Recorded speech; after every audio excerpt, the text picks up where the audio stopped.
साल 2022 ਦੇ ਵਿੱਚ ਕਾਊਂਟਰ ਇੰਟੈਲੀਜੈਂਸ ਦਾ ਦੇਖਿਆ ਵੱਡਾ ਐਕਸ਼ਨ। ਆਈਜੀ ਦਾ ਦਾਵਾ 18 ਅੱਤਵਾਦੀ ਮੋਡਿਊਲ ਕੀਤੇ ਗਏ ਫੇਲ, 119 ਦਹਿਸ਼ਤਗਰਦ ਕੀਤੇ ਗਏ ਗ੍ਰਿਫਤਾਰ। ਵੱਡੀ ਮਾਤਰਾ ਦੇ ਵਿੱਚ ਆਰਡੀਐਕਸ ਫੜਿਆ, ਡਰੋਨ ਵੀ ਕੀਤੇ ਨਸ਼ਟ।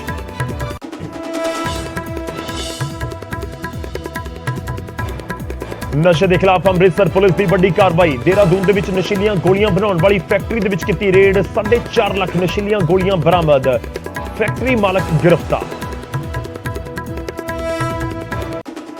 पंजाब ਦੇ ਵਿੱਚ ਰੇਤ ਬਜਰੀ ਦੀ ਢੋਆ ਢੁਆਈ ਦੇ ਲਈ ਰੇਟ ਤੈਅ। ਸਰਕਾਰ ਨੇ ਜਾਰੀ ਕੀਤਾ ਨੋਟੀਫਿਕੇਸ਼ਨ। 50 ਕਿਲੋਮੀਟਰ ਤੱਕ ਢੁਆਈ ਦੇ ਲਈ ਕਰੀਬ 350 ਰੁਪਏ ਪ੍ਰਤੀ ਟਨ ਮਿਲੇਗਾ ਭਾੜਾ। ਅੰਮ੍ਰਿਤਸਰ ਦੀ ਹੈਰੀਟੇਜ ਸਟਰੀਟ ਦੇ ਉੱਤੇ ਇੱਕ ਹੋਟਲ ਦੇ ਵਿੱਚ ਸਿੱਖ ਜਥੇਬੰਦੀਆਂ ਦੀ ਰੇਡ। ਹੋਟਲ ਦੇ ਕਰਿੰਦੇ ਨੂੰ ਫੜ ਕੇ ਕੀਤਾ ਪੁਲਿਸ ਦੇ ਹਵਾਲੇ। ਕਰਿੰਦੇ ਨੇ ਇੱਕ ਕਸ਼ਮੀਰੀ ਨੂੰ ਹੋਟਲ ਦੇ ਵਿੱਚ ਰੁਕਣ ਦੇ ਉੱਤੇ ਲੜਕੀ ਦੀ ਕੀਤੀ ਸੀ ਪੇਸ਼ਕਸ਼। ਮਸਤੂਆਣਾ ਸਾਹਿਬ ਦੇ ਵਿੱਚ ਸਰਕਾਰੀ ਮੈਡੀਕਲ ਕਾਲਜ ਨੂੰ ਲੈ ਕੇ ਵਿਵਾਦ। ਇਲਾਕੇ ਦੇ ਲੋਕਾਂ ਤੇ ਕਿਸਾਨਾਂ ਦੇ ਵੱਲੋਂ ਐਸਜੀਪੀਸੀ ਦੇ ਸਾਬਕਾ ਪ੍ਰਧਾਨ ਦੇ ਘਰ ਅੱਗੇ ਧਰਨਾ। ਕਿਹਾ ਐਸਜੀਪੀਸੀ ਮੈਡੀਕਲ ਕਾਲਜ ਦੇ ਰਾਹ ਦੇ ਵਿੱਚ ਨਾ ਪਾਵੇ ਰੁਕਾਵਟ। ਐਸਜੀਪੀਸੀ ਦਾ ਦਾਵਾ, ਸਾਡੀ ਜ਼ਮੀਨ ਸਾਥੋਂ ਹੀ ਲਵੇ ਸਰਕਾਰ।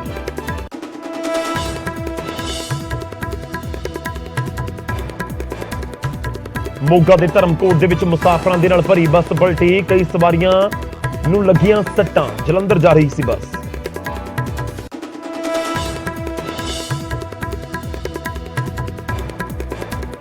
ਪਹਿਲੇ ਵੀਰਬਾਲ ਦਿਵਸ ਸਮਾਗਮ ਦੇ ਵਿੱਚ ਪ੍ਰਧਾਨ ਮੰਤਰੀ ਮੋਦੀ ਨੇ ਸਾਹਿਬਜ਼ਾਦਿਆਂ ਦੀ ਕੁਰਬਾਨੀ ਨੂੰ ਕੀਤਾ ਯਾਦ। ਕਿਹਾ ਬਹਾਦਰੀ ਦੇ ਲਈ ਉਮਰ ਨਹੀਂ ਰੱਖਦੀ ਕੋਈ ਮਾਇਨੇ। ਸੀਐਮ ਮਾਨ ਨੇ ਸਾਹਿਬਜ਼ਾਦਿਆਂ ਦਾ ਇਤਿਹਾਸ ਦੁਨੀਆ ਤੱਕ ਪਹੁੰਚਾਉਣ ਦੇ ਲਈ ਪ੍ਰਧਾਨ ਮੰਤਰੀ ਦਾ ਕੀਤਾ ਧੰਨਵਾਦ। ਫਤਿਹਗੜ੍ਹ ਸਾਹਿਬ ਦੇ ਵਿੱਚ ਇਤਿਹਾਸਕ ਸ਼ਹੀਦੀ ਜੋੜ ਮੇਲ ਦੌਰਾਨ ਉਮੜਿਆ ਸੰਗਤ ਦਾ ਸੈਲਾਬ। ਛੋਟੇ ਸਾਹਿਬਜ਼ਾਦਿਆਂ ਦੀ ਸ਼ਹਾਦਤ ਨੂੰ ਸਜਦਾ ਕਰਨ ਦੇ ਲਈ ਵੱਡੀ ਗਿਣਤੀ 'ਚ ਪਹੁੰਚ ਰਹੀ ਸੰਗਤ। 28 ਤਰੀਕ ਤੱਕ ਚੱਲਣਗੇ ਸਮਾਗਮ।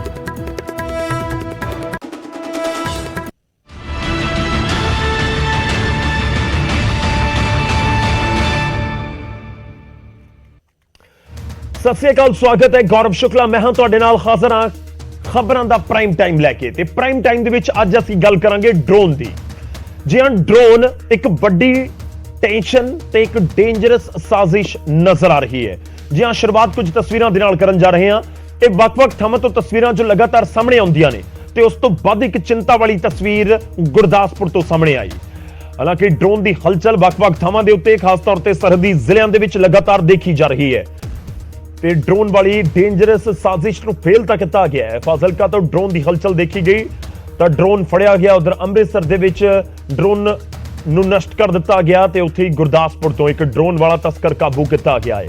ਇਹ ਤਿੰਨ ਤਸਵੀਰਾਂ ਦੱਸ ਰਹੀਆਂ ਨੇ ਕਿ ਦੇਸ਼ ਦੇ ਦੁਸ਼ਮਣ ਜੋ ਗੁਆਂਢੀ ਮੁਲਕ ਪਾਕਿਸਤਾਨ ਦੇ ਵਿੱਚ ਬੈਠੇ ਨੇ, ਉਹਨਾਂ ਦੇ ਵੱਲੋਂ ਲਗਾਤਾਰ ਕੋਸ਼ਿਸ਼ਾਂ ਹੋ ਰਹੀਆਂ ਨੇ ਕਿ ਪੰਜਾਬ ਦੇ ਵਿੱਚ, ਭਾਰਤ ਦੇ ਵਿੱਚ ਡਰੱਗਸ, ਹਥਿਆਰ ਸਪਲਾਈ ਕੀਤੇ ਜਾਣ ਔਰ ਡਰੋਨ ਨੂੰ ਇੱਕ ਜ਼ਰੀਆ ਬਣਾਇਆ ਗਿਆ। ਵੱਡੇ ਵੱਡੇ ਡਰੋਨ ਅੱਜ ਕੱਲ੍ਹ ਇਸਤੇਮਾਲ ਕੀਤੇ ਜਾ ਰਹੇ ਨੇ ਜੋ ਕਿ ਹਵਾ ਦੇ ਵਿੱਚ ਹੁੰਦੇ ਹੋਏ ਭਾਰਤ ਵਾਲੇ ਪਾਸੇ ਕਈ ਕਿਲੋ ਦੇ ਹਿਸਾਬ ਦੇ ਨਾਲ ਜਿਹੜਾ ਨਸ਼ਾ ਹੈ ਉਹ ਸੁੱਟਦੇ ਨੇ। ਤੇ ਹਥਿਆਰਾਂ ਦੀ ਸਪਲਾਈ ਵੀ ਡਰੋਨ ਦੇ ਜ਼ਰੀਏ ਅੱਜ ਕੱਲ੍ਹ ਹੋ ਰਹੀ ਹੈ। ਗੁਰਦਾਸਪੁਰ ਦੇ ਵਿੱਚ ਪੁਲਿਸ ਦੇ ਐਕਸ਼ਨ ਦੇ ਵਿੱਚ ਇੱਕ ਮੁਲਜ਼ਮ ਨੂੰ ਕਾਬੂ ਕੀਤਾ ਗਿਆ ਜਿਸ ਦੇ ਕੋਲੋਂ 5.5 ਲੱਖ ਰੁਪਏ ਬਰਾਮਦ ਕੀਤੇ ਗਏ ਨੇ।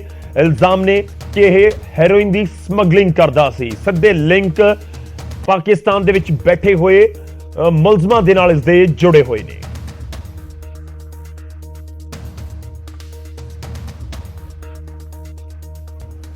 ਤਾਂ ਇਹ ਤਿੰਨ ਤਸਵੀਰਾਂ ਨੂੰ ਅਸੀਂ ਤਫਸੀਲ ਦੇ ਨਾਲ ਤੁਹਾਡੇ ਤੱਕ ਖਬਰ ਪੂਰੀ ਪਹੁੰਚਾਵਾਂਗੇ। ਸ਼ੁਰੂਆਤ ਮੈਂ ਗੁਰਦਾਸਪੁਰ ਤੋਂ ਕਰਨ ਜਾ ਰਿਹਾ। ਗੁਰਦਾਸਪੁਰ ਦੇ ਵਿੱਚ ਇੱਕ ਡਰੋਨ ਵਾਲਾ ਤਸਕਰ ਕਾਬੂ ਕੀਤਾ ਗਿਆ ਹੈ। ਡਰੋਨ ਵਾਲੀ ਡੇਂਜਰਸ ਸਾਜ਼ਿਸ਼ ਨੂੰ ਪੁਲਿਸ ਨੇ ਫੇਲ ਕਰ ਦਿੱਤਾ। ਗੁਰਦਾਸਪੁਰ ਦੇ ਵਿੱਚ ਵੱਡੀ ਕਾਮਯਾਬੀ ਮਿਲੀ। ਡਰੋਨ ਦੇ ਜ਼ਰੀਏ ਹੈਰੋਇਨ ਇਸ ਸ਼ਖਸ ਦੇ ਵੱਲੋਂ ਮੰਗਵਾਈ ਜਾਂਦੀ ਸੀ। ਤੇ ਵੀ ਤੁਹਾਨੂੰ ਦੱਸ ਦਈਏ ਕਿ ਮੁਲਜ਼ਮ ਦੇ ਕੋਲੋਂ 5 ਲੱਖ ਰੁਪਏ ਤੋਂ ਵੱਧ ਦੀ ਡਰੱਗ ਮਨੀ ਵੀ ਬਰਾਮਦ ਕੀਤੀ ਗਈ ਹੈ ਪੁਲਿਸ ਦੇ ਵੱਲੋਂ। ਗਿਰੋਹ ਦੇ ਬਾਕੀ ਮੈਂਬਰਾਂ ਦੀ ਵੀ ਪੁਲਿਸ ਹੁਣ ਭਾਲ ਕਰ ਰਹੀ ਹੈ। ਪਾਕਿਸਤਾਨ ਤੋਂ ਡਰੋਨ ਦੇ ਜ਼ਰੀਏ ਇਹ ਡਰੱਗਸ ਮੰਗਵਾਉਂਦਾ ਸੀ ਔਰ ਕਰੀਬ 1 ਕਿਲੋ ਹੈਰੋਇਨ ਦੇ ਲਈ 2 ਲੱਖ ਰੁਪਏ ਮਿਲਦੇ ਸਨ।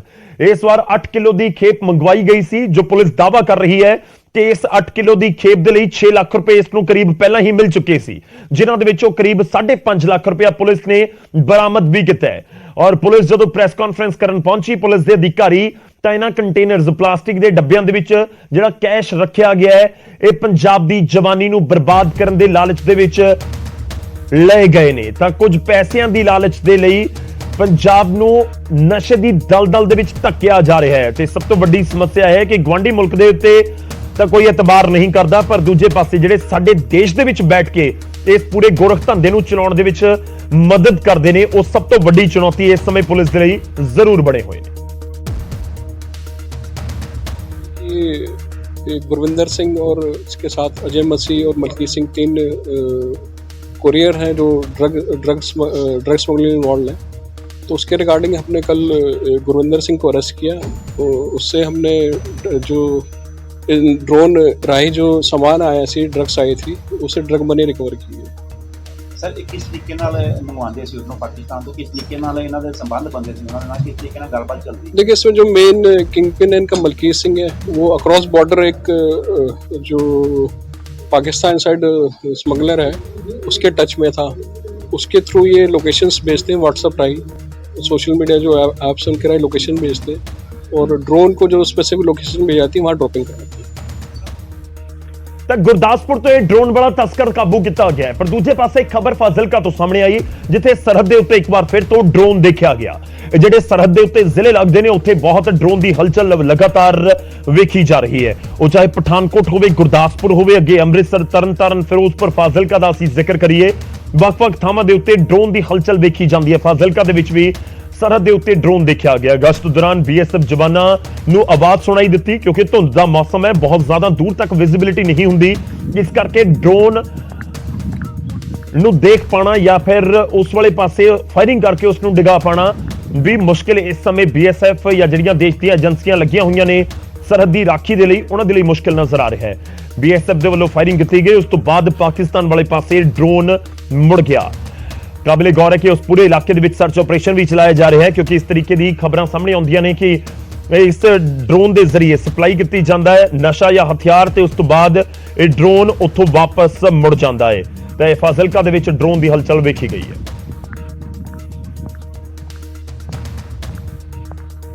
ਤਾਂ ਡਰੋਨ ਵਾਲੀ ਸਾਜ਼ਿਸ਼ ਡੇਂਜਰਸ ਸਾਜ਼ਿਸ਼ ਹੈ ਦੇਸ਼ ਦੇ ਲਈ, ਜਿਸ ਤਰੀਕੇ ਨਾਲ ਲਗਾਤਾਰ ਡਰੋਨ ਵੇਖੇ ਗਏ ਨੇ।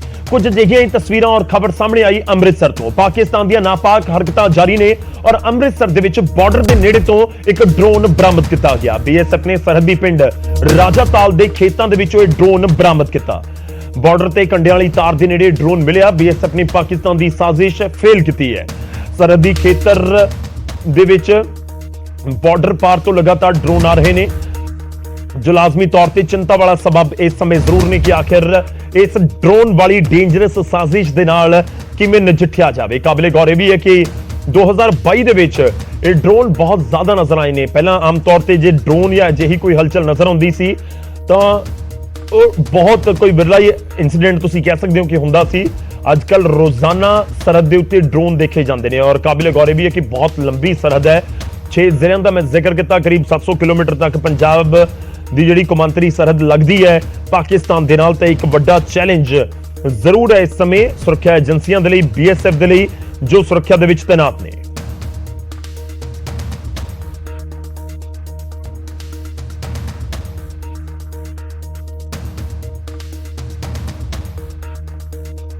ਤਾਂ ਡਰੋਨ ਵਾਲੀ ਸਾਜ਼ਿਸ਼ ਨੂੰ ਨਾਕਾਮ ਕਰਨ ਦੇ ਵਿੱਚ ਦੇਸ਼ ਦੀਆਂ ਏਜੰਸੀਆਂ ਲੱਗੀਆਂ ਹੋਈਆਂ ਨੇ। ਪਰ ਗੱਲ 2022 ਪੂਰੇ ਸਾਲ ਦੀ ਵੀ ਕਰਾਂਗੇ। ਸਾਲ 2022 ਨੂੰ ਸਾਰੇ ਅਲਵਿਦਾ ਕਹਿ ਰਹੇ ਨੇ, 2023 ਦੇ ਸਵਾਗਤ ਦੀਆਂ ਤਿਆਰੀਆਂ ਹੋ ਰਹੀਆਂ ਨੇ। ਪਰ ਦੂਜੇ ਪਾਸੇ 2022 ਦੀਆਂ ਕਈ ਘਟਨਾਵਾਂ ਦਾ ਵੀ ਜ਼ਿਕਰ ਹੋ ਰਿਹਾ ਤੇ ਇਸ ਵਿਚਾਲੇ ਪੂਰੇ ਸਾਲ ਦਾ ਰਿਪੋਰਟ ਕਾਰਡ ਲੈ ਕੇ ਪੰਜਾਬ ਦੇ ਲੋਕਾਂ ਦੇ ਸਾਹਮਣੇ ਆਏ ਕਾਊਂਟਰ ਇੰਟੈਲੀਜੈਂਸ ਦੇ IG ਸੁਖਚੈਨ ਸਿੰਘ ਗਿੱਲ। ਸਾਲ 2022 ਦੇ ਵਿੱਚ ਪੰਜਾਬ ਦੀ ਸੁਰੱਖਿਆ ਨੂੰ ਲੈ ਕੇ ਕਈ ਸਵਾਲ ਉੱਠੇ, ਕਈ ਘਟਨਾਵਾਂ ਹੋਈਆਂ। ਸਿੱਧੂ ਮੂਸੇਵਾਲਾ ਦੇ ਕਤਲ ਤੋਂ ਲੈ ਕੇ RPG ਅਟੈਕ ਤੱਕ। ਇੱਕ ਪਾਸੇ ਜਿੱਥੇ ਸਮਾਜ ਵਿਰੋਧੀ ਅੰਸਰ ਸਰਗਰਮ ਰਹੇ, ਉੱਥੇ ਸੁਰੱਖਿਆ ਏਜੰਸੀਆਂ ਨੇ ਵੀ ਪੂਰੀ ਮੁਸਤੈਦੀ ਦੇ ਨਾਲ ਕੰਮ ਕੀਤਾ। ਇਨ੍ਹਾਂ ਵਿੱਚੋਂ ਇੱਕ ਏਜੰਸੀ ਹੈ ਕਾਊਂਟਰ ਇੰਟੈਲੀਜੈਂਸ, ਜਿਸ ਦਾ ਸਾਲ 2022 ਦਾ report card IG Sukhchain Singh Gill ਦੇ ਵੱਲੋਂ ਪੇਸ਼ ਕੀਤਾ ਗਿਆ। IG ਨੇ ਦਾਅਵਾ ਕੀਤਾ ਕਿ ਮੁੱਖ ਤੌਰ ਤੇ ਦਹਿਸ਼ਤਗਰਦਾਂ ਦੇ ਖਿਲਾਫ ਐਕਸ਼ਨ ਕੀਤਾ ਗਿਆ ਹੈ। IG ਦੇ ਦਾਅਵੇ ਮੁਤਾਬਕ 18 ਅਤਵਾਦੀ ਮੋਡਿਊਲ ਫੇਲ ਕੀਤੇ ਗਏ ਅਤੇ 119 ਦਹਿਸ਼ਤਗਰਦਾਂ ਨੂੰ ਗ੍ਰਿਫਤਾਰ ਕੀਤਾ ਗਿਆ। ਜਿਹੜਾ ਟੈਰਰਿਸਟ ਦੇ ਅਗੇਂਸਟ ਪੰਜਾਬ ਪੁਲਿਸ ਨੇ ਐਕਟ ਕੀਤਾ, ਉਹਦੇ ਵਿੱਚ 18 ਮੋਡਿਊਲਸ ਬਸਟ ਕੀਤੇ ਆ ਟੈਰਰਿਸਟ ਦੇ, ਜਿਹਦੇ ਚ 119 ਜਿਹੜੇ ਨੇ terrorist public anti national elements ਜਿਹੜੇ ਨੇ ਜਿਨ੍ਹਾਂ ਨੂੰ ਅਰੈਸਟ ਕੀਤਾ ਹੈ। ਸਾਲ 2022 ਦੇ ਵਿੱਚ ਸਰਹੱਦੀ ਇਲਾਕਿਆਂ ਦੇ ਵਿੱਚ ਡਰੋਨ ਦੀ ਐਕਟੀਵਿਟੀ ਵੀ ਇੱਕ ਵੱਡੀ ਸਮੱਸਿਆ ਬਣ ਕੇ ਉੱਭਰੀ। ਆਈਜੀ ਦੇ ਮੁਤਾਬਕ ਪੂਰੇ ਸਾਲ ਦੇ ਦੌਰਾਨ 244 ਡਰੋਨ ਦੀ ਹਲਚਲ ਦੇਖੀ ਗਈ ਅਤੇ ਜਿਸ ਵਿੱਚੋਂ 23 ਡਰੋਨ ਨੂੰ ਨਸ਼ਟ ਕਰ ਦਿੱਤਾ ਗਿਆ ਅਤੇ ਨਾਲ ਹੀ 24 ਕਿਲੋ RDX ਵੀ ਬਰਾਮਦ ਕੀਤੀ ਗਈ। 43 ਰਾਈਫਲਸ ਜਿਹੜੀਆਂ ਨੇ ਉਹ ਸੀਜ਼ ਕੀਤੀਆਂ, ਜਿਹਦੇ ਵਿੱਚ AKs ਵੀ ਆ, MP5 ਆ, MP9 ਆ ਔਰ .315 ਬੋਰ ਦੀਆਂ ਰਾਈਫਲਸ ਆ। 13 ਟਿਫਨ IDs ਜਿਹੜੇ ਨੇ ਉਹ ਸੀਜ਼ ਕੀਤੇ ਗਏ ਆ। 220 ਪਿਸਟਲ ਰਿਵਾਲਵਰ ਜਿਹੜੇ ਨੇ ਉਹ ਫੜੇ ਗਏ ਇਸ ਟਾਈਮ ਦੇ ਦੌਰਾਨ ਔਰ ਬਹੁਤ ਵੱਡੀ ਮਾਤਰਾ ਦੇ ਵਿੱਚ ਜਿਹੜਾ RDX ਆ 24 ਕਿਲੋ 400 ਗ੍ਰਾਮ ਜਿਹੜਾ RDX ਆ ਉਹ ਸਾਡਾ ਜਿਹੜਾ ਇੰਟਰਨਲ ਸਿਕਿਉਰਿਟੀ ਵਿੰਗ ਆ ਉਹਨਾਂ ਨੇ ਇਹ ਫੜਿਆ ਵਾ, ਜਿਹਦੇ ਨਾਲ ਬਹੁਤ ਕਾਫੀ ਸਾਰੇ ਜਿਹੜੇ ਵੱਡੇ ਇਨਸੀਡੈਂਟਸ ਜਿਹੜੇ ਪ੍ਰੀਵੈਂਟ ਹੋਏ ਆ ਬਿਕੋਜ਼ ਆਫ ਦਿਸ। ਡਰੋਨਸ ਜਿਹੜੇ ਨੇ ਉਹ ਇਸ ਸਾਲ ਜਿਹੜੀਆਂ ਨੇ 244 ਸਾਈਟਿੰਗਸ ਜਿਹੜੀਆਂ ਨੇ ਡਰੋਨਸ ਦੀਆਂ ਦੇਖੀਆਂ ਗਈਆਂ, ਜਿਹਦੇ ਚੋਂ 23 ਡਰੋਨ ਜਿਹੜੇ ਆ ਉਹ ਮਾਰ ਗਿਰਾਏ ਗਏ ਆ BSF ਵੱਲੋਂ। ਕਾਊਂਟਰ ਇੰਟੈਲੀਜੈਂਸ ਦੇ ਵੱਲੋਂ ਸਾਲ 2022 ਦੇ ਵਿੱਚ ਕ੍ਰਿਮੀਨਲ ਮੋਡਿਊਲ ਦੇ ਖਿਲਾਫ ਵੀ ਸਖਤ ਐਕਸ਼ਨ ਕੀਤਾ ਗਿਆ। 34 ਕ੍ਰਿਮੀਨਲ ਮੋਡਿਊਲ ਨੂੰ ਫੇਲ ਕਰਦੇ ਹੋਏ 428 ਹਾਰਡਕੋਰ ਕ੍ਰਿਮੀਨਲਸ ਨੂੰ ਕਾਬੂ ਕੀਤਾ ਗਿਆ। ਗੈਂਗਸਟਰ ਟਾਸਕ ਫੋਰਸ ਬਣਾਈ ਗਈ ਸੀਗੀ, ਜਿਹਦੇ ਵਿੱਚ ਇੱਕ ADGP ਲੈਵਲ ਦੇ ਆਫੀਸਰ ਨੂੰ ਇਹ ਜਿਹੜੇ ਹੈੱਡ ਕਰਦੇ ਆ ਜਿਹੜੇ ਇਸ ਐਂਟੀ ਗੈਂਗਸਟਰ ਟਾਸਕ ਫੋਰਸ ਨੂੰ, ਔਰ ਉਹਨਾਂ ਨੇ ਡਿਸਟ੍ਰਿਕਟ ਪੁਲਿਸ ਦੇ ਨਾਲ ਮਿਲ ਕੇ ਕਾਫੀ ਵੱਡੇ ਆਪਰੇਸ਼ਨਸ ਵੀ ਕੀਤੇ ਔਰ ਬਹੁਤ ਸਾਰੇ ਗੈਂਗਸਟਰਸ ਨੂੰ ਫੜਿਆ, ਜਿਹਦੇ 'ਚ ਟੋਟਲ ਜਿਹੜੇ ਨੇ 428 ਹਾਰਡਕੋਰ ਜਿਹੜੇ ਕ੍ਰਿਮੀਨਲਸ ਆ, ਗੈਂਗਸਟਰਸ ਆ, ਉਹ ਐਂਟੀ ਗੈਂਗਸਟਰ ਟਾਸਕ ਫੋਰਸ ਨੇ in coordination with district police ਫੜੇ ਆ। ਸਾਲ 2022 ਦਾ ਤਾਂ ਪੁਲਿਸ ਦੇ ਵੱਲੋਂ ਆਪਣਾ ਰਿਪੋਰਟ ਕਾਰਡ ਪੇਸ਼ ਕਰਕੇ ਆਪਣੀ ਪਿੱਠ ਥਾਪੜੀ ਜਾਰੀ ਹੈ, ਪਰ ਜਿਸ ਤਰੀਕੇ ਦੇ ਨਾਲ ਦੇਸ਼ ਵਿਰੋਧੀ ਅਨਸਰਾਂ ਦੀਆਂ ਸਰਗਰਮੀਆਂ ਪੂਰਾ ਸਾਲ ਨਜ਼ਰ ਆਈਆਂ ਉਹ ਦੱਸਣ ਦੇ ਲਈ ਕਾਫੀ ਨੇ ਕਿ ਸਾਲ 2023 ਵੀ ਪੁਲਿਸ ਅਤੇ ਕਾਊਂਟਰ ਇੰਟੈਲੀਜੈਂਸ ਦੇ ਲਈ ਚੁਣੌਤੀਆਂ ਭਰਪੂਰ ਹੋ ਸਕਦਾ ਹੈ। ਚੰਡੀਗੜ੍ਹ ਤੋਂ ਮਨੋਜ ਰਾਠੀ, ਨਿਊਜ਼ 18। ਲਾਜ਼ਮੀ ਤੌਰ ਤੇ 2023 ਵੀ ਚੁਣੌਤੀਆਂ ਤੋਂ ਘੱਟ ਨਹੀਂ ਹੋਏਗਾ। ਖਾਸ ਤੌਰ ਤੇ ਡਰੋਨ ਵਾਲੀ ਜਿਹੜੀ ਸਾਜ਼ਿਸ਼ ਹੈ ਉਸ ਦੇ ਨਾਲ ਕਿਵੇਂ ਨਜਿੱਠਦੀ ਹੈ, ਚਾਹੇ ਪੰਜਾਬ ਪੁਲਿਸ ਹੋਵੇ ਚਾਹੇ ਦੇਸ਼ ਦੀਆਂ ਬਾਕੀ ਸੁਰੱਖਿਆ ਏਜੰਸੀਜ਼ ਹੋਣ। ਹੁਣ ਅੱਗੇ ਵਧਦੇ ਹਾਂ ਤੇ ਗੱਲ ਨਸ਼ੇ ਦੀ ਕਰਾਂਗੇ। ਨਸ਼ਾ ਇੱਕ ਵੱਡੀ ਸਮੱਸਿਆ ਜ਼ਰੂਰ ਬਣਿਆ ਹੋਇਆ ਹੈ, ਪਰ ਨਸ਼ੇ ਦੀ ਜਦੋਂ ਫੈਕਟਰੀ ਹੀ ਲੱਗ ਜਾਵੇ ਤਾਂ ਫਿਰ ਕੀ ਕਿਹਾ ਜਾਵੇ। ਨਸ਼ੇ ਦੇ ਖਿਲਾਫ ਵੱਡੀ ਕਾਰਵਾਈ ਕਰਦੇ ਹੋਏ ਅੰਮ੍ਰਿਤਸਰ ਪੁਲਿਸ ਨੇ ਉੱਤਰਾਖੰਡ ਦੀ ਇੱਕ ਫੈਕਟਰੀ ਦੇ ਉੱਤੇ ਛਾਪਾ ਮਾਰਿਆ ਤੇ ਛਾਪੇ ਦੇ ਦੌਰਾਨ ਕਰੀਬ 4.5 ਲੱਖ 4.5 ਲੱਖ ਨਸ਼ੀਲੀਆਂ ਗੋਲੀਆਂ ਬਰਾਮਦ ਕੀਤੀਆਂ ਗਈਆਂ।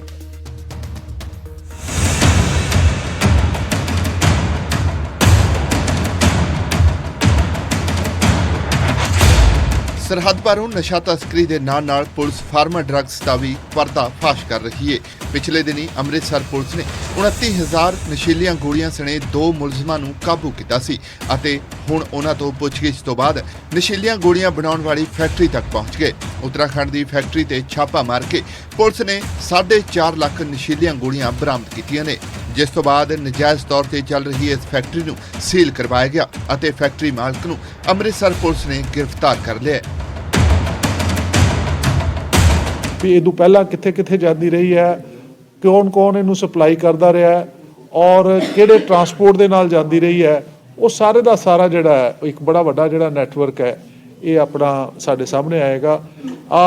10 ਦਿਨਾਂ ਦੇ ਵਿੱਚ ਹੀ ਜਿਹੜਾ ਆਪਾਂ ਆਲਮੋਸਟ 5 ਬੰਦੇ ਤਾਂ ਪਹਿਲਾਂ ਹੀ ਅਰੈਸਟ ਕਰ ਲਏ ਸੀਗੇ, 6ਵਾਂ ਇਹ ਮਾਲਕ ਕਰ ਲਿਆ ਔਰ ਇਹਦੇ ਨਾਲ ਤਕਰੀਬਨ 4.5 ਲੱਖ ਗੋਲੀ ਜਿਹੜੀ ਹੈ ਨਸ਼ੇ ਵਾਲੀ ਉਹ ਆਪਾਂ ਰਿਕਵਰ ਕਰ ਲਿਆ। ਤੁਸੀਂ ਇਮੇਜਿਨ ਕਰ ਸਕਦੇ ਜੇ ਕਿ ਕਿੰਨੇ ਯੂਥ ਨੂੰ ਇਹਨੇ ਖਰਾਬ ਕਰਨਾ ਸੀ, ਕਿੰਨੇ ਜਿਹੜੇ ਲੋਕਾਂ ਦੇ ਜਾਣਾ ਸੀਗਾ।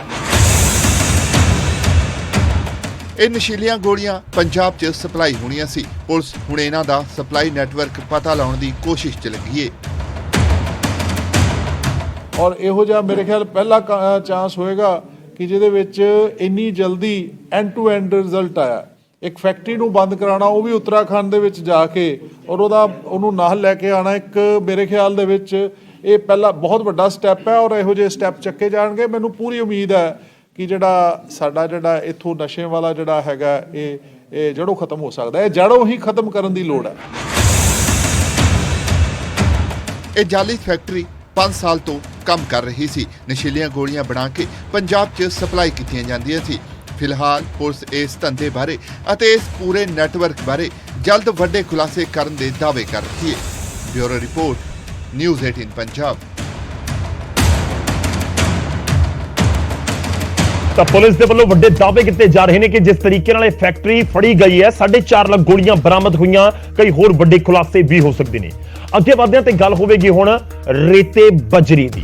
ਜੀ ਹਾਂ, ਰੇਤੇ ਬਜਰੀ ਦੇ ਰੇਟ ਦੇ ਉੱਤੇ ਮਨਮਰਜ਼ੀ ਖਤਮ ਹੋ ਰਹੀ ਹੈ, ਦਾਅਵਾ ਪ੍ਰਸ਼ਾਸਨ ਤੇ ਸਰਕਾਰ ਇਹ ਕਰ ਰਹੇ ਨੇ। ਇਹ ਵੀ ਵੱਡੀ ਖਬਰ ਹੈ ਦਿਨ ਦੀ, ਕਿਉਂਕਿ ਪੰਜਾਬ ਦੇ ਵਿੱਚ ਰੇਤਾ ਬਜਰੀ ਦੀ ਢੋਆ-ਢੁਆਈ ਦੇ ਲਈ ਵੀ ਰੇਟ ਤੈਅ ਕਰ ਦਿੱਤੇ ਗਏ। ਸਰਕਾਰ ਨੇ ਨੋਟੀਫਿਕੇਸ਼ਨ ਜਾਰੀ ਕੀਤਾ ਹੈ ਤੇ ਨੋਟੀਫਿਕੇਸ਼ਨ ਦੇ ਵਿੱਚ ਬਕਾਇਦਾ ਦੱਸਿਆ ਗਿਆ ਕਿ ਜੇਕਰ ਰੇਤੇ ਦੀ ਢੋਆ-ਢੁਆਈ ਹੁੰਦੀ ਹੈ ਜਾਂ ਬਜਰੀ ਦੀ ਢੁਆਈ ਹੁੰਦੀ ਹੈ ਤਾਂ ਫਿਰ ਉਸ ਦੇ ਲਈ ਕਿੰਨੇ ਕਿਲੋਮੀਟਰ ਤੱਕ ਤੁਹਾਨੂੰ ਕਿੰਨੇ ਪੈਸੇ ਦੇਣੇ ਪੈਣਗੇ ਜਾਂ ਫਿਰ ਕਿਸੇ ਟਿੱਪਰ ਜਾਂ ਟਰੈਕਟਰ ਟਰਾਲੀ ਵਾਲੇ ਨੂੰ ਮਿਲਣਗੇ। ਰੇਤ ਬਜਰੀ ਦੀ ਢੁਆਈ ਦਾ ਰੇਟ ਇਹ ਹੈ ਕਿ 2 ਕਿਲੋਮੀਟਰ ਤੱਕ ਜੇਕਰ ਵਿਕਰੀ ਕੇਂਦਰ ਤੋਂ ਕੋਈ ਰੇਤਾ ਜਾਂ ਬਜਰੀ ਲੈ ਕੇ ਜਾਂਦਾ ਤਾਂ 85 ਰੁਪਏ ਕਰੀਬ 85 ਰੁਪਏ ਪ੍ਰਤੀ ਟਨ ਦੇ ਹਿਸਾਬ ਦੇ ਨਾਲ ਪੈਸੇ ਦੇਣੇ ਹੋਣਗੇ। ਸਿੱਧਾ ਮਤਲਬ ਹੈ ਜੇਕਰ ਤੁਸੀਂ 10 ਟਨ ਰੇਤ ਲੈ ਕੇ ਜਾ ਰਹੇ ਹੋ ਤਾਂ 850 ਰੁਪਇਆ, ਜੇਕਰ 50 ਕਿਲੋਮੀਟਰ ਤੱਕ ਤੁਸੀਂ ਲੈ ਕੇ ਜਾ ਰਹੇ ਹੋ ਤਾਂ 349 ਰੁਪਏ 82 ਪੈਸੇ ਪ੍ਰਤੀ ਟਨ ਦੇ ਹਿਸਾਬ ਦੇ ਨਾਲ ਦੇਣੇ ਹੋਣਗੇ, ਕਰੀਬ 350 ਪ੍ਰਤੀ ਟਨ।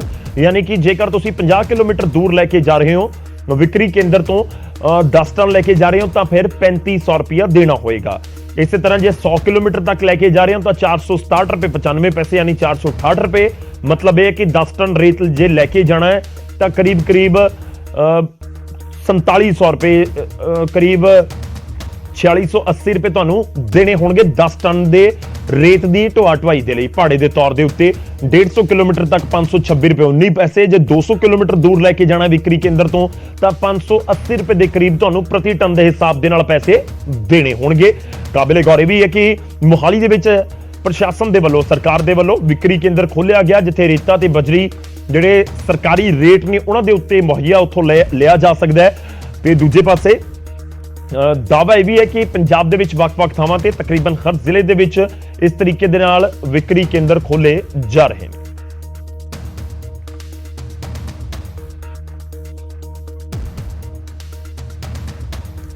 ਹੁਣ ਅੱਗੇ ਵਧਦੇ ਅਗਲੀ ਖਬਰ ਦਾ ਰੁਖ ਕਰਦੇ ਹਾਂ ਤੇ ਖਬਰ ਹੈ ਸੰਗਰੂਰ ਤੋਂ। ਸਰਕਾਰੀ ਮੈਡੀਕਲ ਕਾਲਜ ਦਾ ਰੌਲਾ ਇਹ ਹੈ ਕਿ ਉੱਥੇ ਪ੍ਰਦਰਸ਼ਨ ਹੋ ਰਿਹਾ ਹੈ। ਮਸਤੂਆਣਾ ਸਾਹਿਬ ਦੇ ਮੈਡੀਕਲ ਕਾਲਜ ਦੇ ਉੱਤੇ ਵਿਵਾਦ ਭਖਦਾ ਨਜ਼ਰ ਆ ਰਿਹਾ ਹੈ। ਸਥਾਨਕ ਲੋਕਾਂ ਤੇ ਕਿਸਾਨਾਂ ਦੇ ਵੱਲੋਂ ਐਸਜੀਪੀਸੀ ਦਾ ਵਿਰੋਧ ਕੀਤਾ ਜਾ ਰਿਹਾ ਤੇ ਇਲਜ਼ਾਮ ਲਗਾਏ ਜਾ ਰਹੇ ਨੇ ਕਿ ਐਸਜੀਪੀਸੀ ਨਹੀਂ ਬਣਨ ਦੇ ਰਹੀ, ਰਾਹ ਪੱਧਰਾ ਨਹੀਂ ਕਰਨ ਦੇ ਰਹੀ ਸਰਕਾਰੀ ਮੈਡੀਕਲ ਕਾਲਜ ਦਾ। ਐਸਜੀਪੀਸੀ ਦੇ ਸਾਬਕਾ ਪ੍ਰਧਾਨ ਲੌਂਗੋਵਾਲ ਦੇ ਘਰ ਦੇ ਬਾਹਰ ਧਰਨਾ ਲਗਾ ਦਿੱਤਾ ਗਿਆ ਔਰ ਕਿਹਾ ਗਿਆ ਕਿ ਐਸਜੀਪੀਸੀ ਮੈਡੀਕਲ ਕਾਲਜ ਦੇ ਰਾਹ ਦੇ ਵਿੱਚ ਰੋੜਾ ਬਣ ਰਹੀ ਹੈ। ਐਸਜੀਪੀਸੀ ਕਾਲਜ ਵਾਲੀ ਥਾਂ ਦੇ ਉੱਤੇ ਆਪਣਾ ਦਾਅਵਾ ਜਤਾ ਰਹੀ ਹੈ। ਸੀਐਮ ਮਾਨ ਨੇ ਮੈਡੀਕਲ ਕਾਲਜ ਦਾ ਨੀਂਹ ਪੱਥਰ ਰੱਖਿਆ ਸੀ, ਅਜੇ ਤੱਕ ਮੈਡੀਕਲ ਕਾਲਜ ਦਾ ਕੰਮ ਸ਼ੁਰੂ ਨਹੀਂ ਹੋ ਸਕਿਆ ਤੇ ਇਸ ਵਿਚਾਲੇ ਲੋਕਾਂ ਦਾ ਇਲਜ਼ਾਮ ਹੈ ਕਿ ਐਸਜੀਪੀਸੀ ਇਸ ਮੈਡੀਕਲ ਕਾਲਜ ਦੇ ਕੰਮ ਦੇ ਵਿੱਚ ਅੜਿੱਕਾ ਬਣ ਰਹੀ ਹੈ। ਲਗਾਤਾਰ ਇੱਥੇ ਧਰਨਾ ਦੇ ਰਹੇ ਹਾਂ ਗੋਬਿੰਦ ਸਿੰਘ ਸਾਬਕਾ ਪ੍ਰਧਾਨ ਐਸਜੀਪੀਸੀ ਦੀ ਕੋਠੀ ਦੇ ਮੂਹਰੇ, ਕਿਉਂਕਿ ਜੋ ਅੰਗੀਠਾ ਸਾਹਿਬ ਦੀ ਜ਼ਮੀਨ ਹੈ ਉਹ ਅੰਗੀਠਾ ਸਾਹਿਬ ਵਾਲਿਆਂ ਨੇ ਗਵਰਨਮੈਂਟ ਨੂੰ ਮੈਡੀਕਲ ਕਾਲਜ ਤੇ ਹਸਪਤਾਲ ਬਣਾਉਣ ਵਾਸਤੇ ਦੇ ਦਿੱਤੀ ਹੈ, ਜਿਸ ਦਾ ਇੰਤਕਾਲ ਚੜ ਚੁੱਕਿਆ। ਉਸ ਨੂੰ ਇਹਨਾਂ ਨੇ ਇੱਕ ਫੋਕੀ ਸਟੇ ਸਿੱਟ ਕੇ ਐਵੇਂ ਬਿਨਾਂ ਮਤਲਬ ਤੋਂ ਉਸ ਜਗ੍ਹਾ ਨੂੰ ਬਾਦ ਵਿਵਾਦ ਵਾਲੀ ਜਗ੍ਹਾ ਕਹਿ ਕੇ, ਜਿਸ ਦਾ ਕੋਈ ਬਾਦ ਵਿਵਾਦ ਹੈ ਹੀ ਨਹੀਂ। ਗੁਰਦੁਆਰਾ ਅੰਗੀਠਾ ਸਾਹਿਬ ਦੇ ਨਾਮ ਉਦੋਂ ਬਾਅਦ 25 ਕਿੱਲੇ ਮੁਫਤ ਦੇ ਵਿੱਚ ਸਰਕਾਰ ਨੂੰ ਦਾਨ ਦੇ ਦਿੱਤੇ ਨੇ ਹਸਪਤਾਲ ਬਣਾਉਣ ਦੇ ਲਈ। ਇਹ ਖਾਮ-ਖਾ ਬਿਨਾਂ ਮਤਲਬ ਤੋਂ ਅੜਿੱਕਾ ਲਾ ਕੇ, ਕਿਉਂਕਿ ਉਸ ਕਾਲਜ ਦੀ ਬਹੁਤ ਵੱਡੀ ਕਮਾਈ ਹੋਣੀ ਹੈ। ਅਸੀਂ ਪਹਿਲਾਂ ਵੀ ਦੱਸ ਚੁੱਕੇ ਹਾਂ, ਕਰੋੜ ਰੁਪਈਆ ਇੱਕ ਬੱਚੇ ਦੀ ਐਡਮਿਸ਼ਨ ਦਾ ਹੋਣਾ। ਇਹ ਲਟੇਰੇ ਲੋਕ ਜਿਹੜੇ ਐਸਜੀਪੀਸੀ ਨੂੰ ਲੁੱਟ ਕੇ ਖਾ ਗਏ ਅੰਮ੍ਰਿਤਸਰ ਵਾਲੀ ਨੂੰ ਪਹਿਲਾਂ, ਹੁਣ ਉਸ ਕਾਲਜ ਨੂੰ ਵੀ ਉਹਦੇ ਉੱਤੇ ਆਪਦਾ ਕਬਜ਼ਾ, ਆਪਦੀ ਧੌਂਸ ਜਮਾ ਕੇ ਵੀ ਉਹਦਾ ਪ੍ਰਬੰਧ ਆਪਦੇ ਹੱਥਾਂ 'ਚ ਲੈਣਾ ਚਾਹੁੰਦੇ ਨੇ। ਅਸੀਂ ਕਹਿੰਦੇ ਹਾਂ ਇਹ ਲਟੇਰੇ ਲੋਕਾਂ ਤੋਂ ਬਾਦ ਬਵਾਲ ਪਰਾਂ ਰੱਖ ਕੇ ਇਹ ਅੰਗੀਠਾ ਸਾਹਿਬ ਦੀ ਕਮੇਟੀ ਦੇ ਜਿਨ੍ਹਾਂ ਦਾ ਹਿਸਾਬ ਕਿਤਾਬ 16 ਨੇ ਸਹੀ ਚੱਲ ਰਿਹਾ, ਉਹਨਾਂ ਦੇ ਦੇਖ ਰੇਖ ਇਸ ਸਭ ਦੇ ਵਿਚਾਲੇ ਐਸਜੀਪੀਸੀ ਦਾ ਵੀ ਪ੍ਰਤੀਕਰਮ ਸਾਹਮਣੇ ਆਇਆ। ਐਸਜੀਪੀਸੀ ਦੇ ਜਨਰਲ ਸਕੱਤਰ ਗੁਰਚਰਨ ਸਿੰਘ ਗਰੇਵਾਲ ਕਹਿ ਰਹੇ ਨੇ ਕਿ ਐਸਜੀਪੀਸੀ ਕਾਲਜ ਦੀ ਉਸਾਰੀ ਦੇ ਵਿੱਚ ਕੋਈ ਅੜਿੱਕਾ ਨਹੀਂ ਲਗਾ ਰਹੀ। ਇਹ ਜ਼ਮੀਨ ਐਸਜੀਪੀਸੀ ਦੀ ਹੈ ਅਤੇ ਕਾਲਜ ਬਣਾਉਣ ਦੇ ਲਈ ਸਰਕਾਰ ਸਾਡੇ ਕੋਲੋਂ ਹੀ ਇਹ ਜ਼ਮੀਨ ਲਵੇ। ਇਹ ਜਿਹੜਾ ਵਿਵਾਦ ਪੈਦਾ ਕੀਤਾ ਜਾ ਰਿਹਾ ਕਿ ਸ਼੍ਰੋਮਣੀ ਗੁਰਦੁਆਰਾ ਪ੍ਰਬੰਧਕ ਕਮੇਟੀ ਮੈਡੀਕਲ ਕਾਲਜ ਬਣਾਉਣ ਦੇ ਵਿੱਚ ਰੋੜਾ ਬਣ ਰਹੀ ਹੈ। ਅਸੀਂ ਇਹ ਗੱਲ ਸੰਗਤ ਨੂੰ ਸਪਸ਼ਟ ਕਰ ਦੇਣਾ ਚਾਹੁੰਦੇ ਹਾਂ ਕਿ ਸ਼੍ਰੋਮਣੀ ਗੁਰਦੁਆਰਾ ਪ੍ਰਬੰਧਕ ਕਮੇਟੀ ਦੇ ਪ੍ਰਧਾਨ ਹਰਜਿੰਦਰ ਸਿੰਘ ਧਾਮੀ ਜੀ ਨੇ ਇੱਕ ਜਿਹੜੀ ਕਮੇਟੀ ਬਣਾਈ, ਉਸ ਕਮੇਟੀ ਨੇ ਇਹ ਫੈਸਲਾ ਕੀਤਾ ਕਿ ਇਹ ਜਿਹੜਾ ਇੱਥੇ ਮੈਡੀਕਲ ਕਾਲਜ ਜੇ ਸਰਕਾਰ ਬਣਾਉਣਾ ਚਾਹੁੰਦੀ ਆ ਤੇ ਅਸੀਂ ਉਸ ਗੱਲ ਨਾਲ ਪੂਰਨ ਤੌਰ ਤੇ ਸਹਿਮਤ ਹਾਂ। ਤੇ ਮਸਲਾ ਇਹ ਹੈ ਕਿ ਜਿਹਦੀ ਪ੍ਰਾਪਰਟੀ ਆ ਉਸ ਤੋਂ ਸਰਕਾਰ ਪ੍ਰਾਪਰਟੀ ਪ੍ਰਾਪਤ ਕਰੇ। ਤੋ ਇਹ ਤਾਂ ਇੱਕ ਸਿੱਧੀ ਜੀ ਸਾਫ਼ ਤੇ ਸਪਸ਼ਟ ਗੱਲ ਹੈ, ਪਰ ਇਸ ਗੱਲ ਤੇ ਰਾਜਨੀਤੀ ਕੀਤੀ ਜਾ ਰਹੀ ਹੈ। ਪੰਜਾਬ ਦੀ ਸਰਕਾਰ, ਅਸੀਂ ਕਦੋਂ ਕਹਿੰਦੇ ਆ ਵੀ ਉਹ ਨਾ ਬਣਾਵੇ, ਪਰ ਇਸ ਗੱਲ ਲਈ ਡੰਗ ਟਪਾਈ ਕਰਕੇ ਸ਼੍ਰੋਮਣੀ ਗੁਰਦੁਆਰਾ ਪ੍ਰਬੰਧਕ ਕਮੇਟੀ ਨੂੰ ਬਦਨਾਮ ਕੀਤਾ ਜਾ ਰਿਹਾ।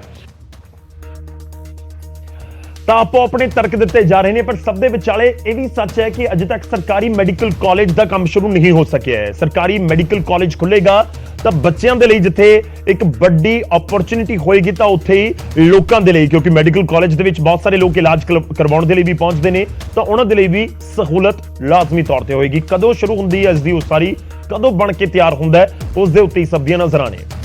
ਅੱਗੇ ਵਧਦੇ ਹਾਂ ਤੇ ਗੱਲ ਹੁਣ ਦਰਿਆਵਾਂ ਦੀ। 5 ਦਰਿਆਵਾਂ ਦੀ ਧਰਤੀ ਪੰਜਾਬ ਡੂੰਘੇ ਹੁੰਦੇ ਪਾਣੀ ਦੀ ਸਮੱਸਿਆ ਦੇ ਨਾਲ ਇੱਕ ਪਾਸੇ ਜੂਝ ਰਿਹਾ ਹੈ, ਤਾਂ ਉੱਥੇ ਵੱਡੀਆਂ ਫੈਕਟਰੀਆਂ ਦੇ ਮਾਲਕ ਦਰਿਆਵਾਂ ਦੇ ਪਾਣੀ ਨੂੰ ਗੰਦਲਾ ਕਰਨ ਦੇ ਵਿੱਚ ਵੀ ਕੋਈ ਕਸਰ ਨਹੀਂ ਛੱਡ ਰਹੇ।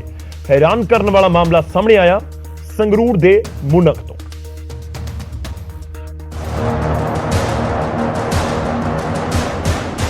ਘੱਗਰ ਦੇ ਪੁਲ ਦੇ ਉੱਤੇ ਖੜਾ ਭਾਰਤ ਪੈਟਰੋਲੀਅਮ ਲਿਖਿਆ ਟੈਂਕਰ, ਤੇ ਟੈਂਕਰ ਹੈ 5-5000 ਦੇ 3 ਟੈਂਕ ਵਾਲਾ, ਯਾਨੀ ਕਪੈਸਿਟੀ ਹੈ ਕਰੀਬ 15000 ਲੀਟਰ ਦੀ। ਹੁਣ ਟੈਂਕਰ ਨੂੰ ਬੈਕ ਸਾਈਡ ਤੋਂ ਵੀ ਦੇਖੋ, ਇੱਕ ਹਰੇ ਰੰਗ ਦੀ ਪਾਈਪ ਜੋ ਟੈਂਕਰ ਤੋਂ ਨਿਕਲਦੀ ਹੋਈ ਪੁਲ ਨੂੰ ਚੀਰਦੀ ਹੋਈ ਸਿੱਧੀ ਕੀਤੀ ਗਈ ਹੈ ਘੱਗਰ ਵਾਲੇ ਪਾਸੇ। ਤੇ ਹੁਣ ਜ਼ਰਾ ਨਜ਼ਰ ਹੇਠਾਂ ਪਾਣੀ ਵਾਲੇ ਪਾਸੇ ਵੀ ਪਾ ਲਵੋ, ਕੈਮੀਕਲ ਪਾਣੀ 'ਚ ਘੁਲਦਾ ਜਾ ਰਿਹਾ ਹੈ। ਇਸ ਟੈਂਕਰ ਦੇ ਜ਼ਰੀਏ ਟੋਹਾਣਾ ਦੀ ਇੱਕ ਮਿਲ ਦਾ ਕੈਮੀਕਲ ਘੱਗਰ ਦੇ ਵਿੱਚ ਸੁੱਟਿਆ ਜਾ ਰਿਹਾ ਹੈ ਤੇ ਕੋਈ ਪਹਿਲੀ ਵਾਰ ਨਹੀਂ ਹੋ ਰਿਹਾ। ਸਥਾਨਕ ਲੋਕਾਂ ਦੇ ਮੁਤਾਬਿਕ ਪਿਛਲੇ 10 ਦਿਨਾਂ ਤੋਂ ਲਗਾਤਾਰ ਇਸੇ ਤਰ੍ਹਾਂ ਟੈਂਕਰ ਇੱਥੇ ਲਿਆ ਕੇ ਕੈਮੀਕਲ ਸੁੱਟਿਆ ਜਾਂਦਾ ਹੈ ਤੇ ਇਸ ਵਾਰ ਵੀ ਜਦੋਂ ਇਹ ਟੈਂਕਰ ਚਾਲਕ ਪਾਣੀ ਦੇ ਵਿੱਚ ਜ਼ਹਿਰ ਘੋਲਣ ਦੇ ਲਈ ਪਹੁੰਚਿਆ ਤਾਂ ਸਥਾਨਕ ਲੋਕਾਂ ਨੇ ਉੱਥੇ ਪੁਲਿਸ ਸੱਦ ਲਈ। ਇਹ ਬੰਦਾ ਨਾ ਲਗਾਤਾਰ 10 ਦਿਨਾਂ ਤੋਂ ਆ ਰਿਹਾ ਸਾਡੇ ਪਿੰਡ। ਇਸ ਨੂੰ ਅਸੀਂ ਕਈ ਵਾਰੀ ਵਾਰਨਿੰਗ ਵੀ ਦਿੱਤੀ ਹੈ ਵੀ ਇਹ ਸਾਡੇ ਪਿੰਡ ਲੈ ਕੇ ਨਹੀਂ ਆਉਣਾ, ਜਦੋਂ ਤੂੰ ਬਲੀ ਵਾਲੀ ਸਾਈਡ ਤੋਂ ਲੈ ਕੇ ਆਉਣਾ ਵੀ ਤੁਸੀਂ ਹਰਿਆਣੇ 'ਚ ਫਿੱਟੋ, ਜਿੱਥੇ ਮਰਜ਼ੀ ਫਿੱਟੋ। ਬਿਮਾਰੀਆਂ ਪੈਦਾ ਹੋ ਰਹੀਆਂ ਨੇ ਜੀ, ਚਮੜੀ ਦੇ ਰੋਗ ਨੇ, ਕੈਂਸਰ ਦੇ ਰੋਗ ਨੇ, ਲੋਕਾਂ ਨੂੰ ਬਹੁਤ ਬਿਮਾਰੀਆਂ ਪੈਦਾ ਹੋ ਰਹੀਆਂ ਨੇ ਇਹਦੇ ਨਾਲ ਜੀ। ਤੇ ਆ ਵੀ ਇਹਨਾਂ ਦੇ ਪਰਚਾ ਦਰਜ ਹੋਣਾ ਚਾਹੀਦਾ ਜੀ। ਮਾਮਲਾ ਪੁਲਿਸ ਦੇ ਕੋਲ ਵੀ ਪਹੁੰਚ ਗਿਆ ਹੈ। ਪੁਲਿਸ ਦੇ ਐਕਸ਼ਨ ਬਾਰੇ ਅੱਗੇ ਦੱਸਾਂਗੇ। ਪਹਿਲਾਂ ਗੱਲ ਉਸ ਸ਼ਖਸ ਦੀ ਜੋ ਇੱਥੇ ਕੈਮੀਕਲ ਲੈ ਕੇ ਆਇਆ ਸੀ। ਜਦੋਂ ਪੁੱਛਣ ਦੀ ਕੋਸ਼ਿਸ਼ ਕੀਤੀ ਗਈ ਤਾਂ ਹਰ ਜਵਾਬ ਇਸ ਦੇ ਕੋਲ ਗੋਲਮੋਲ ਸੀ। ਪਰਮਿਸ਼ਨ ਇਸ ਦੇ ਕੋਲ ਹੈ ਨਹੀਂ, ਮਾलिक ਦਾ ਜ਼ਿਕਰ ਜ਼ਰੂਰ ਹੈ। पूरे मंजूरी दी है किसी ने तेनों पानी सिटने की इसके विच घग्गर के विच? आज ला लेंगे, ये बात दे दो। मंडिया प्रधान है जी। क्या नाम है उसका? जीवन बाबू जी। कित्थों है ये? कौन है जी? ਉਧਰ ਪਾਣੀਆਂ ਨੂੰ ਜ਼ਹਿਰੀ ਕਰਨ ਦੇ ਇਲਜ਼ਾਮਾਂ ਦੇ ਵਿੱਚ ਪੁਲਿਸ ਨੇ ਮੌਕੇ ਤੇ 3 ਸ਼ਖਸ ਕਾਬੂ ਕਰ ਲਏ। ਹਾਲਾਂਕਿ ਪਰਚਾ 4 ਲੋਕਾਂ ਦੇ ਉੱਤੇ ਕੀਤਾ ਗਿਆ ਹੈ। ਅਸੀਂ ਕਾਬੂ ਕਰਕੇ ਉਹਦੇ ਤੇ ਮੁਕੱਦਮਾ ਦਰਜ ਰਜਿਸਟਰ ਕੀਤਾ ਹੈ, ਜਿਹਦੇ ਵਿੱਚ 4 ਦੋਸ਼ੀ ਆ। 4 ਦੋਸ਼ੀਆਂ ਦੇ ਵਿੱਚੋਂ ਅਸੀਂ 3 ਦੋਸ਼ੀ ਮੌਕੇ ਤੋਂ ਹੀ ਅਰੈਸਟ ਕਰ ਲਏ, ਇੱਕ ਦੀ ਜਿਹੜੀ ਆ ਹਜੇ ਅਰੈਸਟ ਬਾਕੀ ਆ।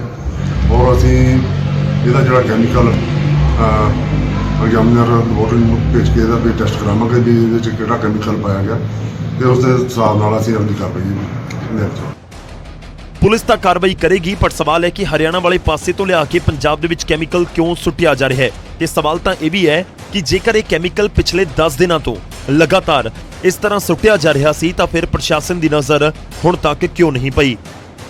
ਮੂਨਕ ਤੋਂ ਚਰਨਜੀਤ ਕੌਸ਼ਲ, ਨਿਊਜ਼ 18 ਪੰਜਾਬ। ਸਵਾਲ ਤਾਂ ਬਰਕਰਾਰ ਹੈ ਕਿ ਆਖਿਰ ਇੱਕ ਪਾਸੇ ਤਾਂ ਦਰਿਆਵਾਂ ਦਾ ਗੰਦਲਾ ਹੁੰਦਾ ਪਾਣੀ, ਉਸ ਨੂੰ ਸਾਫ਼ ਕਰਨ ਦੇ ਲਈ ਬਹੁਤ ਸਾਰੀਆਂ ਮੁਹਿੰਮ ਦਾ ਜ਼ਿਕਰ ਹੁੰਦਾ ਹੈ, ਤੇ ਦੂਜੇ ਪਾਸੇ ਅਜਿਹੇ ਲੋਕ ਵੀ ਨੇ ਜੋ ਕੈਮੀਕਲ ਦਰਿਆਵਾਂ ਦੇ ਪਾਣੀ ਦੇ ਵਿੱਚ ਸੁੱਟ ਰਹੇ ਨੇ।